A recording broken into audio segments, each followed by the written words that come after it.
The first question we're going to take, I don't even know who I should start with this evening. Let me see. Okay, I think I'm just going to throw this open to all the ladies because for me, I think this is the first time I'm seeing a question this way. The first question says, I broke up with him because I found out he is struggling with masturbation. Did I do wrong? Anybody that wants to go first, go ahead.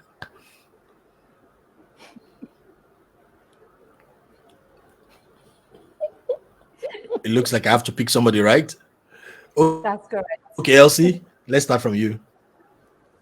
Okay. I don't think anybody can tell you whether or not you did wrong. I think you just need to own up to what you did.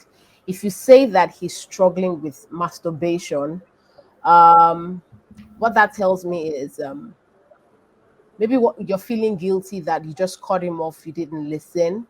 So you haven't given us enough background into the information. So is it something he was not he was working towards, was it a habit he was working towards stopping? And do you feel guilty that you could have helped him come out of it? And because you were not there enough, you were not helpful enough in helping him overcome masturbation as a bad habit, you're feeling bad. So if he's struggling, it depends on the person. Is it a habit that he wants to stop? Is he working towards stopping it? And again, is it a deal breaker for you? If it's something that you cannot live with, then I think that you haven't done anything wrong. If it's something you cannot live with, you cannot live with helping him come out of it. But the most important thing here is it a habit he's willing to, is he struggling with it out as a weakness, or is it something that he is saying he doesn't see anything wrong with? I think that determines whether or not that is a major determinant.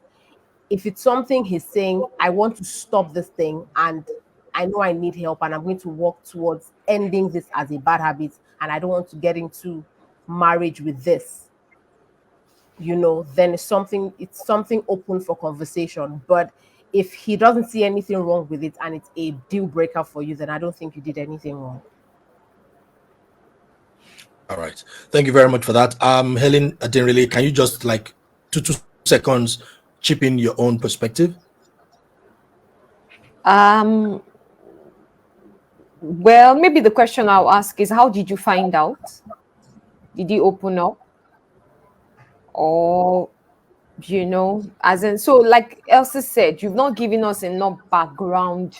We all have our struggles. We all have our bad habits, and we definitely cannot make it work on our own. A lot of times we need the people that we love to help us through this. So I think you are the one that you're going to be able to know, oh, I didn't offer enough support, or there's a way we could have processed this better. And then okay, Helen, how about you? I would agree with both ladies.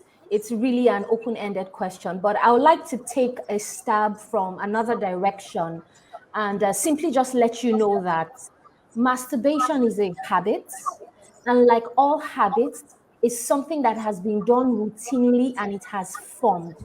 Now, it's a negative habit and it's a pattern that needs to be broken. So you need to understand that there is an addictive side to masturbation. It is not an excuse. Hear me. It is not an excuse, but it is not something that can be stopped in the next day, depending on how long this has been going on. The reason also this has been going on. This habit sometimes is entered for different reasons, to relieve stress, and then it becomes a stronghold. So yes, you may have been taken aback. Yes, you may feel, for lack of a better word to use, disgusted by the habit and you reacted and you're feeling guilty. Yes, there's a situation of, how did you even find out? How do you know it's a struggle? Did you ask? Did he open up and did you react? And you're feeling remorse. It's okay if he's dealing with that. the most important thing is he dealing with it positively? Is he trying to do something about it? So maybe your first reaction may not have been the best. If you have the opportunity to go back and use, it looks like to me you still want to make it work. If you have the opportunity, raise it. Okay. You call him. So sorry for that break. It's a bit of network challenges that we're having, but I believe everyone can still hear me. Yes, sir. We hear you clearly. All right. So quickly, maybe you need to repeat what you said there. We lost you. Yes. Okay. At what point was I lost? So that I don't elongate the conversation. I guess, just take it for the sake of clarity. Just take it over again. Okay. So my issue now, my question is, how did you find out? That's to buttress what Pastor Adenrele has said. How did you find out? How did it come up? And what I want to expose to you is that masturbation is a habit. And like all other habits, they are formed over time. And depending on cycles, it takes a while to be broken. Now, for you, your reaction may be as a result of disgust, as a result of disgust, as a result of I'm not happy about this. But from what I can read or what I infer is that you are, so to speak, remorseful about your decision. I know it may have caught you off guard, but understand that masturbation is a habit that needs to be broken, that may require time. And if you didn't handle it properly, you can please go back and try and handle it again. I don't know if my audio is still coming across. Yeah, we're hearing you. Yes. So it looks like there's remorse from your end. You reacted. It's a bad habit, yes. But do we all have proclivities we're dealing with? Yes. Should we all be judged terribly on that note? No. But if there's a sincere conversation, a growth conversation, then that may help you out. I hope that helps. Okay, thank you very, very. Yeah, that really helps. Thank you very much.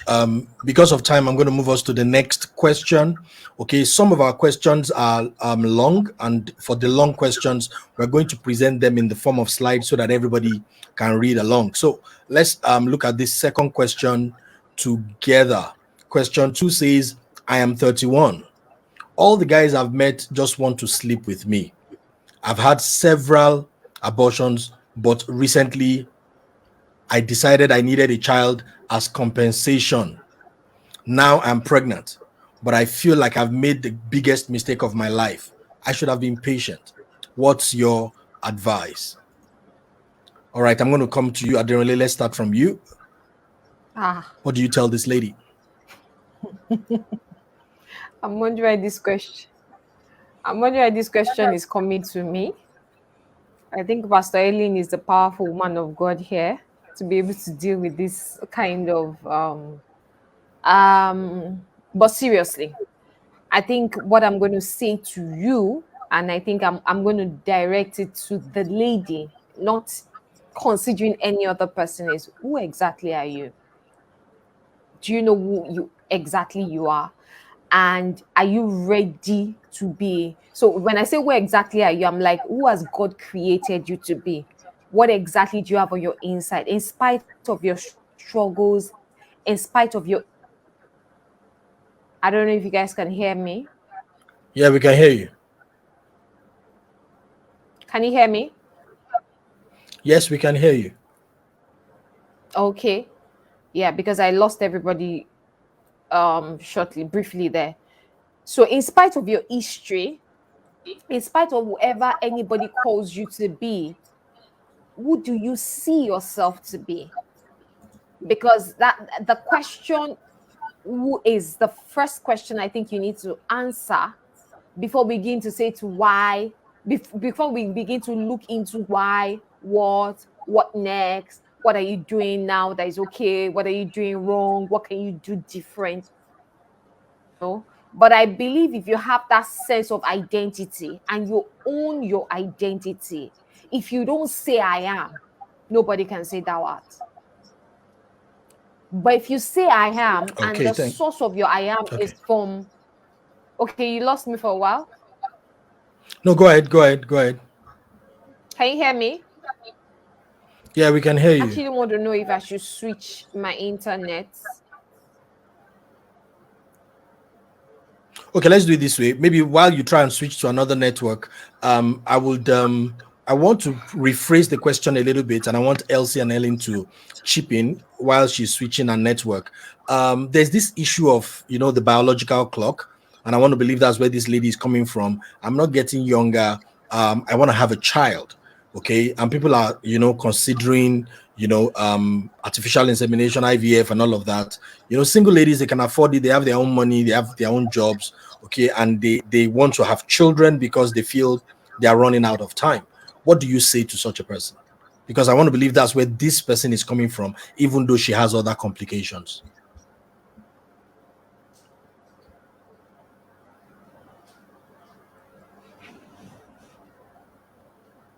Can you hear me now?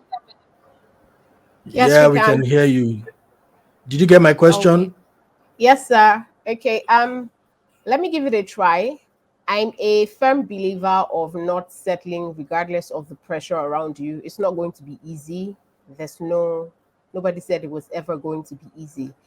But if you keep allowing the pressure around you get to you with making decisions, this is just one of a major life decision you've taken where now you're pregnant. So what I'll say to you is, I think that you should forget about your, it's going to be hard, but do everything within your power to move past the feeling of, did I do did I do something wrong? Should I have waited? You didn't wait.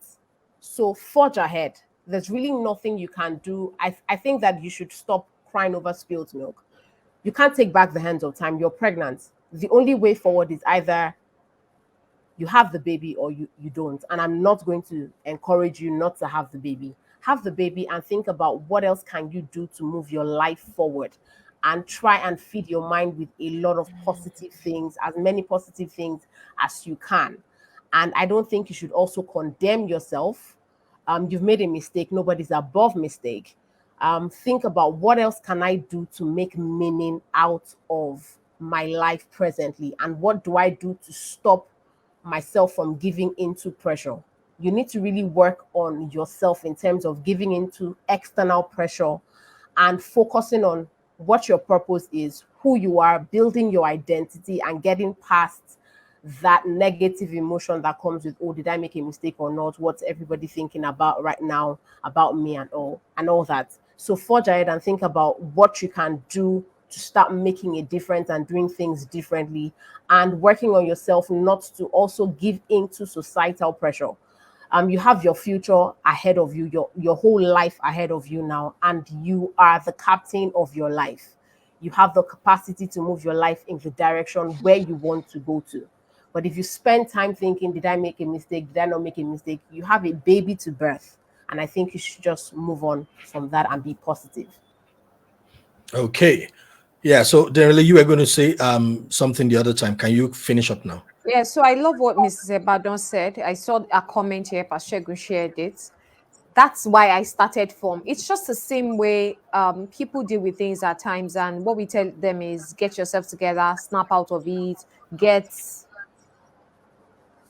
But honestly, there are times where some things are easier said than done. So whoever the person is, we need to get back to the root of this. That's why I'm like, let's start from you. Who exactly are you? How do you see yourself? When did and then because that's why she started, because she could have told us that all that happens in my biological clock was ticking, and Yeah. so I've decided I want to have a child of my own. No, I think you were intentional about putting that, whatever, like, no man wants to settle down with me, no man wants to marry me, everybody just wants to sleep with me and go. And then I already have a bad history anyway, and I've, actually aborted again and again and again. But one thing I'm going to say, I know this is very sensitive, but I actually did not know until I still need to read up on it. But speaking with people, I remember when I was in the secular then, I realized that we actually had a higher percentage of married people actually taking to abortion than unmarried people. And honestly, it was a shocker. I found that a lot of married women I was speaking with, oh, instead of going out of their way to see to family planning, they just see that, oh, I'm pregnant. Ah, it is an unwanted pregnancy. I cannot deal with this right now. Take it out. I cannot, like that. So you hear people saying, oh, now that I'm ready, God forgive me. The baby is not coming. Something. So maybe they've had a baby before, they've had two, and they just don't. So it depends on the label. So abortion, the issue of abortion, I said that to say it's not only single ladies that are dealing with this. Married people too are refusing to take responsibility or telling themselves this is the only way out. I'm already stuck anyway, so there's nothing I can do about it. But because the society, because Pashagan asked that, because the society has them covered, so to say, but it does not mean they're not dealing with the guilt. It does not mean they're not dealing with the struggle. It does not mean the trauma is not affecting them and affecting their marriage. So I think everybody needs to stop and ask yourself, what do I want? Not what do I want? Who am I first? How does God see me? How exactly do I need to align myself to how God sees me? That's when you now know. Do I need to develop new relationships? Do I need a support group? Do I need to go to therapy? Do I need to open up to certain people? Because the more you have made up your mind to embrace the light, then the more you'll be able to see the light. The more you'll be able to walk in the light. So I believe right now you need support, you need help.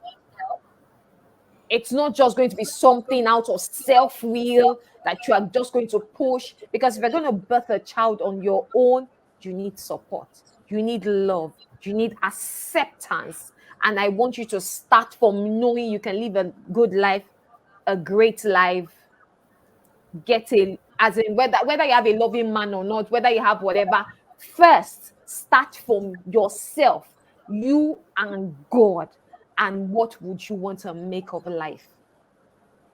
Thank you very, very much. All right. So because of our time, I'm just going to go to different persons now with the next set of questions. So one person will take a question and then we can move to the next one. So question number 3, I'm coming to you, Helen, for this one.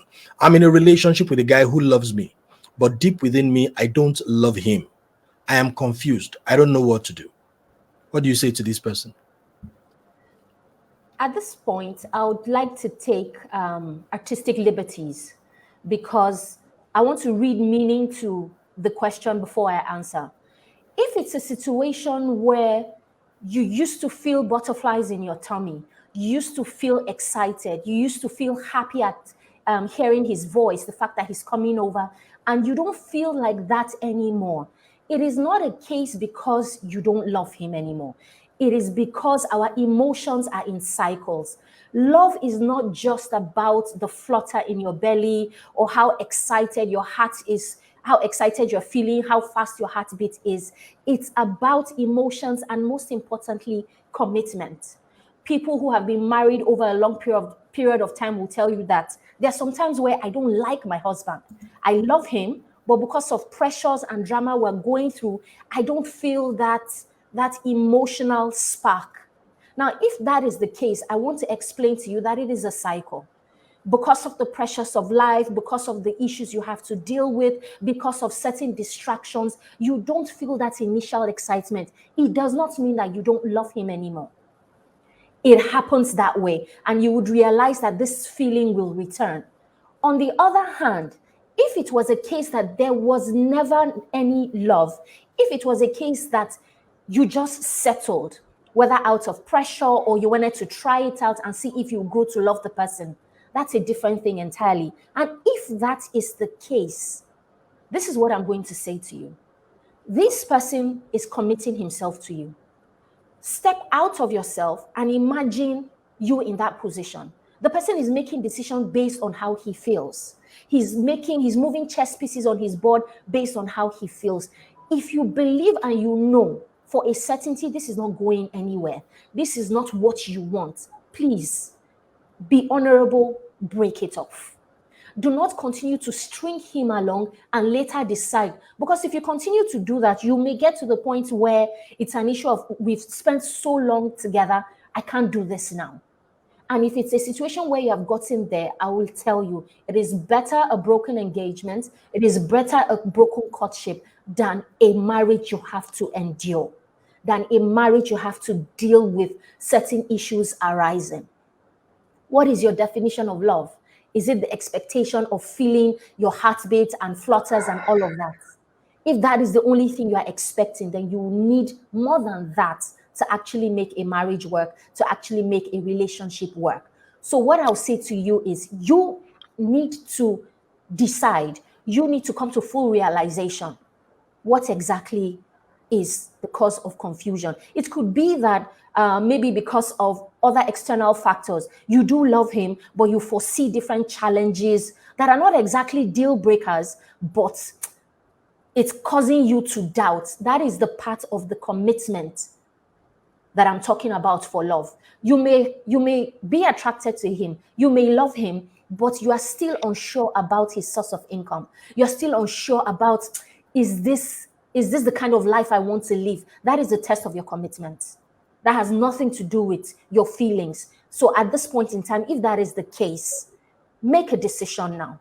If it's an issue of commitment, you need to come full circle and decide on what you want and understand that it is a process. It is a growth process, whether it's habits, whether it's his job, whether it's his profession, whatever the case is, there is growth. But if for any reason you enter this relationship just to satisfy pressures or just to satisfy the fact that you are bored or let's see what it would be like, please, let's not cause more pain. Break it off and decide on what exactly it is you want from life. Thank you very, very much for that. Elsie, I'm going to come to you for this next question. It says, I met a guy recently. We've only been on one date. He refuses to open up about himself and his phone is always switched off. I don't know his surname and he tells me he doesn't use social media, not even WhatsApp. He says he's on a phone diet. Am I being too pushy, or how do I explain to him why I need to know him more before I agree to date him? Okay, so that's a major red flag to me. If you don't know his surname, the first question that crosses my mind is, what were you guys talking about on your first date? That's a major, you don't even know his surname. You don't even know him well enough to know whether you like him enough to date him. So I think that you should have a conversation around it with him. And beyond having a conversation, I think you should make a decision and explain to him that you need more information. You can't work with what he's giving you. There's nothing like there are people who are not into social media, who do not like social media. So you won't find them on social media and it's not like they're forming. But at least he should be able to open up on certain things with you and give you information to help you make a decision on, or to help you know whether to know him. So you need to let him know that I don't know you. To begin with, I don't even know who it is I'm about to date. And just have an open conversation with him and talk and leave it there. And then you make a move by not try not to nag, but just make a decision and leave it there. And if he loves you, it's a case of, if I love you, I will come after you. But nagging him and still making yourself so available. So don't be too available. Just let him know this cannot work. I don't know you well enough. I don't even know you to make a decision on whether I like you enough to date you. I need more information and you need to open up to me. It's as easy as that. If he's not But sorry willing to to cut you open short. up Before we and even still talk give you- about safe dating, can you hear me? Yeah, go ahead. Yes. Sorry, I think we should think about our safety first. Exactly. I think so. I think we should think about that because you don't know son. Yes, you can be coded, you can be, but no surname, no family, no. I think that's my issue. So if you go out with him and something happens to you, there's nobody that they will ask. So I don't know, Yeah. this not Yeah. nagging thing, hold a conversation.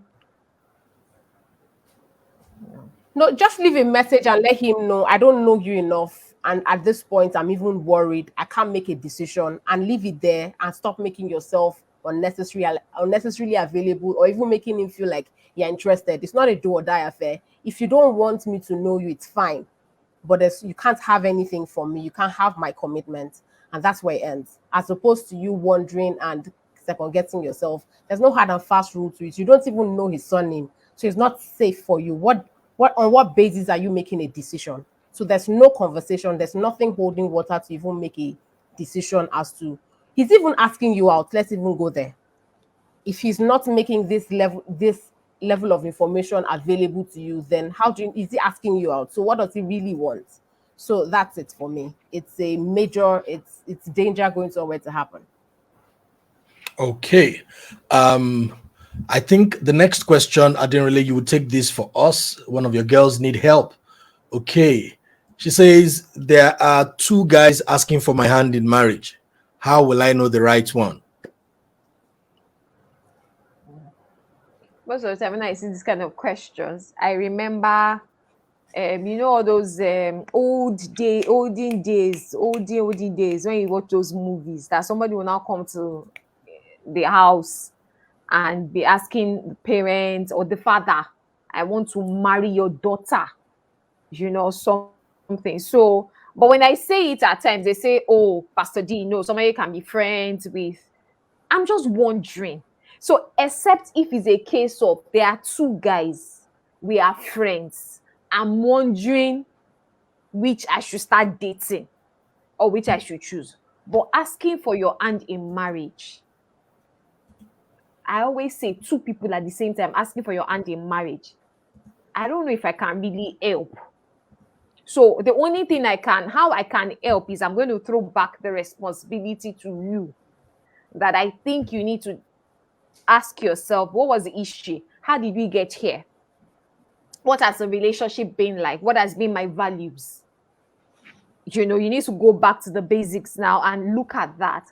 Then you can, after you have answered that, like, that's the first red flag I'm raising. When two people are asking your hand in marriage, it's not that they're your friends and you're dating. They've gotten to a point where they are ready to make a commitment. They feel you guys have a connection enough to get married to you, and you see the same thing as well, except if I don't understand. That's why I'm clarifying. But if that is the case, then I think you need to be the one to make up your mind. What do you want? What are your preferences? What are your value system? I think we talked about that last week. Ellen did a great job, breaking that down. And when I even talked about the fact that we have a lot, and then I think Elsie pointed to inner witness, like what's God saying, what you have peace about. But I now emphasize the fact that, the values are very important, because at the end of the day, we'll see Christians that don't have a good relationship, a good marriage. Meanwhile, we see some Christians that are working out their marriages to a large extent well. Why? Because they are following the principles of the engagement, the principles, So I think you need to take a break and check your value system again. And if you need to recalibrate or rearrange anything, rearrange that first, and then now make up your mind. And if you need to hold a conversation with one of them to apologize, because we women, there's a way we feel. If you were the one that a guy is asking you out and asking somebody else out, I'm not sure you would like that. So I don't know if I've been Okay. able